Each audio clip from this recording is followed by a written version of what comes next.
ബംഗാളിൽ റേഷൻ അഴിമതി കേസിൽ റെയ്ഡിനെത്തിയ ഇഡി ഉദ്യോഗസ്ഥരെ ആക്രമിച്ച 3 സംഭവത്തിൽ കേസെടുത്ത പോലീസ്. തൃണമൂൽ നേതാവ് ഷാജഹാൻ ഷെയ്ഖിന്റെ കുടുംബത്തിന്റെ പരാതിയിൽ ഇഡി ഉദ്യോഗസ്ഥർക്കെതിരെയും കേസെടുത്തിട്ടുണ്ട്. ജുൽബി, അതായത് കഴിഞ്ഞ ദിവസമായിരുന്നു ഇത്തരത്തിൽ റെയ്ഡിനെത്തിയ ഉദ്യോഗസ്ഥർക്കെതിരെ ഒരു ആക്രമണം ഉണ്ടാകുന്ന സംഭവം ഉണ്ടായത്. അതിനെതിരെ ഇപ്പോൾ കേസെടുത്തിരിക്കുകയാണ്. ആ വാർത്തയുടെ വിശദാംശങ്ങൾ കൂടി.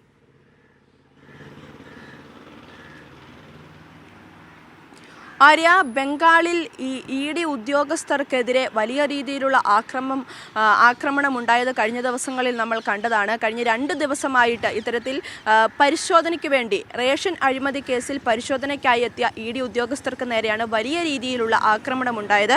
അതായത് ബോൻഗാവ് മുൻ നഗരസഭാ അധ്യക്ഷനും തൃണമൂൽ നേതാവുമായ ശങ്കർ ആത്തിയെ ഇന്നലെ പോലീസ് അറസ്റ്റ് ചെയ്തിരുന്നു. ഇതിന് പിന്നാലെ വലിയ പ്രതിഷേധം അവിടെ ഉണ്ടായി. ഇഡി ഉദ്യോഗസ്ഥർക്ക് നേരെ കല്ലേറുണ്ടായി. അത്തരത്തിൽ ഈ അതിക്രമം തുടരുകയാണ് എന്ന് തന്നെ പറയേണ്ടിയിരിക്കുന്നു. കഴിഞ്ഞ ദിവസമായിരുന്നു ഈ ശങ്കർ ആത്തിയുടെയും അതുപോലെ തന്നെ തൃണമൂൽ പ്രാദേശിക നേതാവ് ഷാജഹാൻ ഷെയ്ഖിന്റെയും വസതിയിൽ ഇഡി പരിശോധനയ്ക്കായിട്ട് എത്തുകയും, പക്ഷേ ഷാജഹാൻ ഷെയ്ഖിന്റെ വസതിക്ക് സമീപം എത്തിയതോടെ ഏകദേശം 200ഓളം പേരടങ്ങുന്ന സംഘം ഇഡി ഉദ്യോഗസ്ഥർക്ക് നേരെ നീങ്ങുകയും വലിയ രീതിയിലുള്ള അതിക്രമം ഉണ്ടാവുകയും ചെയ്തിരുന്നു. അതായത് ഇഡി ഉദ്യോഗസ്ഥരുടെ വാഹനം അടിച്ചു തകർത്തു,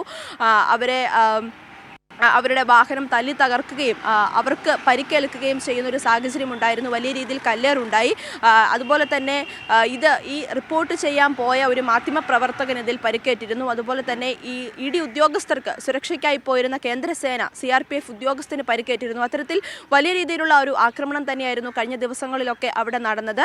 എന്തായാലും ഇപ്പോൾ ഈ സംഭവത്തിൽ ഇപ്പോൾ പോലീസ് കേസെടുത്തിരിക്കുന്നു എന്നുള്ളതാണ് ഏറ്റവും ഒടുവിലായിട്ട് വരുന്ന വിവരം. അതായത് 3 കേസുകളാണ് നസദ് പോലീസ് ഇപ്പോൾ എടുത്തിരിക്കുന്നത്. അതിൽ ഒന്ന്, തൃണമൂൽ കോൺഗ്രസ് നേതാവ് ഷാജഹാൻ ഷെയ്ഖിന്റെ കുടുംബത്തിന്റെ പരാതിയിൽ ഇഡി ഉദ്യോഗസ്ഥർക്കെതിരെ കേസെടുത്തിട്ടുണ്ട്. അതായത് ബലം പ്രയോഗിച്ച് വീട്ടിൽ കയറിയെന്നും കവർച്ച നടത്തിയെന്നും ഇഡിക്കെതിരെ ഒരു FIR എടുത്തിട്ടുണ്ട്. അതുപോലെ തന്നെ പോലീസ് സ്വമേധയാ ഇഡി ഉദ്യോഗസ്ഥർക്കെതിരെയും അതുപോലെ തന്നെ ഉദ്യോഗസ്ഥരെ ആക്രമിച്ചവർക്കെതിരെയും കേസെടുത്തിട്ടുണ്ട്. കാരണം അത്തരത്തിലുള്ള പോലീസിന് പരാതിയും ലഭിച്ചിട്ടുണ്ട്. ഇത്തരത്തിലാണ് ഇപ്പോൾ കേസുകൾ എടുത്തിരിക്കുന്നത്. പക്ഷേ അപ്പോഴും ഈ ഇഡി ഉദ്യോഗസ്ഥർക്കെതിരെ നടന്ന ആക്രമണത്തിൽ വലിയ രീതിയിലുള്ള വിമർശനങ്ങളും പ്രതിഷേധങ്ങളും ഇപ്പോഴും അവിടെ ഉയരുകയാണ്. ഇപ്പോൾ ബംഗാൾ ഗവർണർ ആനന്ദ ബോസ് വ്യക്തമാക്കിയത്, അതായത് സംസ്ഥാനത്തെ ക്രമസമാധാന നില തകർന്നു, അല്ലെങ്കിൽ അത് ഒരു നല്ല രീതിയിൽ കൊണ്ടുപോകാൻ സർക്കാരിന് കഴിഞ്ഞില്ല എന്ന തരത്തിലുള്ള വിമർശനങ്ങൾ ഗവർണർ ഉയർത്തിയിരുന്നു. അതേസമയം തന്നെ ഈ അവിടെ നടക്കുന്ന, അതായത് സംസ്ഥാനത്ത് നടക്കുന്ന അഴിമതികളെ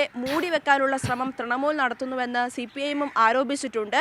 അതുപോലെ തന്നെ വലിയ രീതിയിലുള്ള വിമർശനങ്ങൾ ഉയർന്നു. കാരണം ഈ അഴിമതി കേസ് മൂടിവെക്കാൻ തൃണമൂൽ കോൺഗ്രസ് പ്രവർത്തകർ നടത്തുന്ന അതിക്രമമാണെന്നുള്ള വിമർശനങ്ങളും പ്രതിഷേധവും ഒക്കെയാണ് ഇപ്പോൾ വലിയ രീതിയിൽ ഉയരുന്നത്. എന്തായാലും സംഭവം NIA അന്വേഷിക്കണമെന്നാണ് BJPയുടെ ആവശ്യം.